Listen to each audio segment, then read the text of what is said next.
ऋषि बोले, प्राचीन काल में देवता और दैत्यों में पूरे 100 वर्ष युद्ध होता रहा। उस समय दैत्यों का स्वामी महिषासुर था एवं देवताओं का इंद्र था। उस संग्राम में देवताओं की सेना महाबली दैत्यों से हार गई। तब सभी देवताओं को जीतकर महिषासुर इंद्र बन बैठा।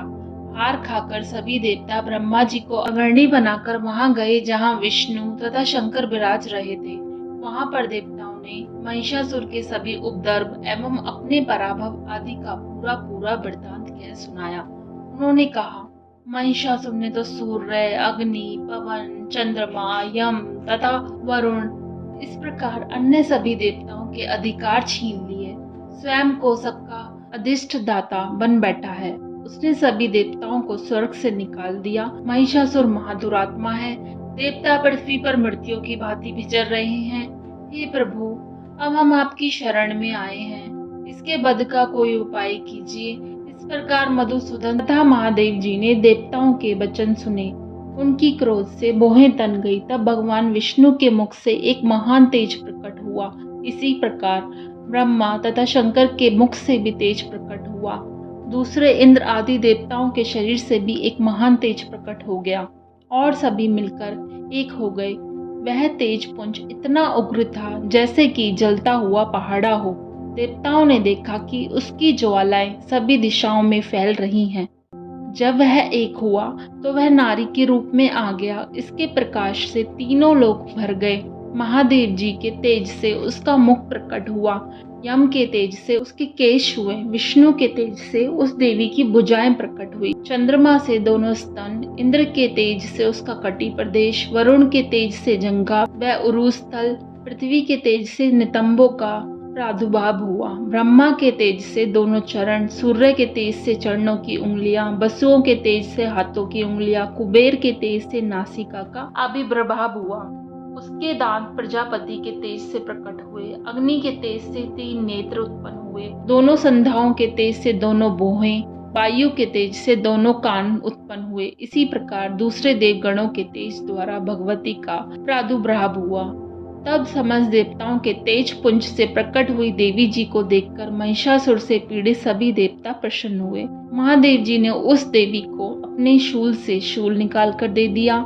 श्री विष्णु ने अपने सुदर्शन चक्र से चक्र प्रकट करके दे दिया। वरुण ने शंख, अग्नि ने उसे शक्ति दी, मारुत ने धनुष दिया और बाणों से भरपूर 2 तरकश दे दिए। देवराज इंद्र ने अपने वज्र से वज्र पैदा करके दे दिया। फिर सहस्त्र नेत्र इंद्र ने ऐरावती हाथी से घंटा दिया।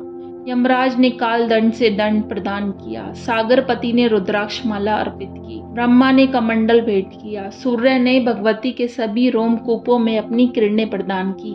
काल ने तलवार तथा उत्तम ढाल अर्पण की।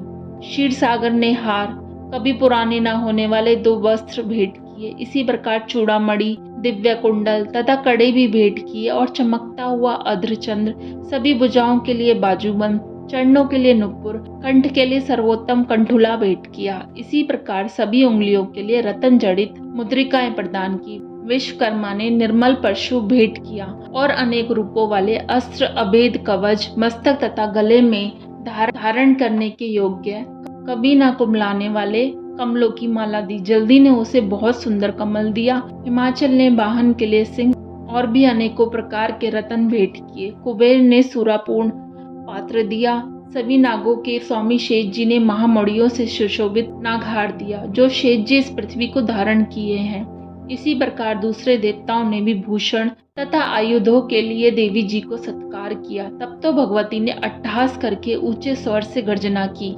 उसके भयानक नाद से सारा आकाश भर गया। तब देवगण प्रसन्न होकर उस सिंह वाहिनी देवी को जय जयकार करने लगे। मुनियों ने भक्ति भाव से नम्र होकर देवी जी की स्तुति की। देवताओं के शत्रुओं ने सारी त्रिलोकी को शोकग्रस्त देखा। तब अपनी सारी सेना को कवच आदि से तैयार कर अस्त्र शस्त्र लेकर झटपट खड़े हुए महिषासुर क्रोध में आकर बोला, अरे यह क्या हो रहा है। इतना कहकर सभी देवताओं के साथ घिरकर उस सिंहनाद की ओर भागा। वहां जाकर उसने तीनों लोकों को अपने तेज से प्रकाशित करते हुए देवी को देखा। उस देवी के चरणों के भार से पृथ्वी दबी जा रही थी।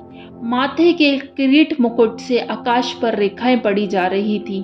उसके धनुष के टंकार से सातों पाताल शोकग्रस्त थे। हजारों भुजाओं से सभी दिशाओं को ढांप कर देवी खड़ी हुई थी।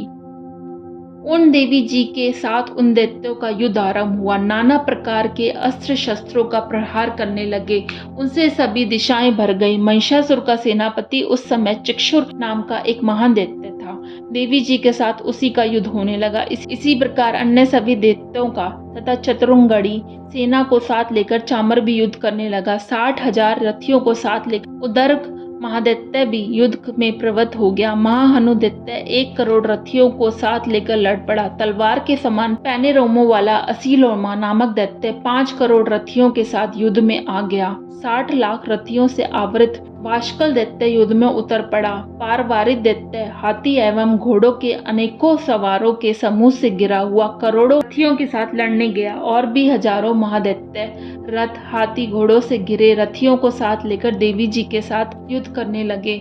उस रणांगन में स्वयं महिषासुर भी रथों हाथी एवं अश्वों की सेना से घिरा हुआ खड़ा था। तोमर बिंदीपाल शक्ति मूषल परशु पट्टिश खंग आदि शस्त्रों से युद्ध में देवी जी के साथ युद्ध करने लगे। कुछ दैत्यों ने देवी जी पर शक्तियां छोड़ी तथा दूसरों ने पाश फेंके।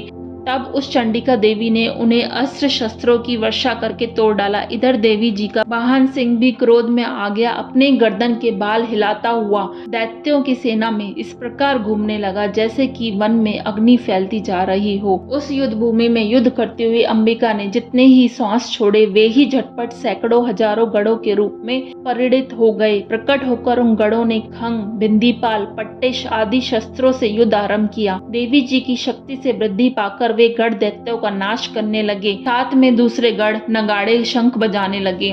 महती प्रसन्नता देने वाली उस युद्ध के उत्साह में कुछ एक ने मृदंग बजाए। तब देवी जी ने त्रिशूल गदा और शक्तियों की वर्षा से तलवार आदि शास्त्रों से सैकड़ों महान असुर मार डाले। दूसरे कितने एक दैत्यों को घंटा के वह प्रदनाद से मूर्छित करके मार गिराया। मरे हुए दैत्यों को पांच से बांधकर पृथ्वी पर घसीट डाला।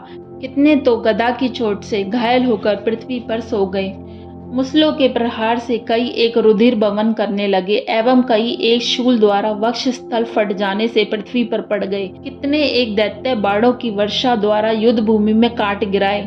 शयन पक्षी की भांति आक्रमण करने वाले देव शत्रु दैत्य प्राण छोड़ने लगे। कितने एक दैत्यों की भुजाएं कट गई, दूसरों की गिरवाएं छिन्न भिन्न हो गई। कई दैत्यों के सिर कट गए, दूसरे मध्य से विदीर्ण हो गए। कुछ दैत्यों की जंघाएं कट गई और पृथ्वी पर गिर गए। और एक दैत्य को तो एक भुजा एक आंख एक पांव वाला करके दो दो टुकड़े करके डाला। मार मार कर गिराए हुए रथी हाथी घोड़े एवं असुर की लाशों के द्वारा जहां महायुद्ध हो रहा था वहां की पृथ्वी इस प्रकार भर गई कि वहां का आना जाना कठिन हो गया। वहां सेना एवं असुरों के रुधिर बहने से रुधिर की बड़ी बड़ी नदियां बहने लगी। जगदम्बा जी ने क्षण भर में ही दैत्यों की सेना का इस प्रकार नाश कर दिया जैसे लकड़ियों के बड़े ढेर को अग्नि जला देती है। देवी का वाहन सिंह अपने बालों को छटकाता हुआ बड़ी गर्जना करता हुआ दैत्यों के शरीर से मानो प्राण ही चुन रहा था। इस प्रकार घूमने लगा। देवी जी के उन गढ़ों ने महाअसुरों के साथ बड़ा युद्ध किया जिससे देवता प्रसन्न होकर आकाश से पुष्पों की वर्षा करने लगे।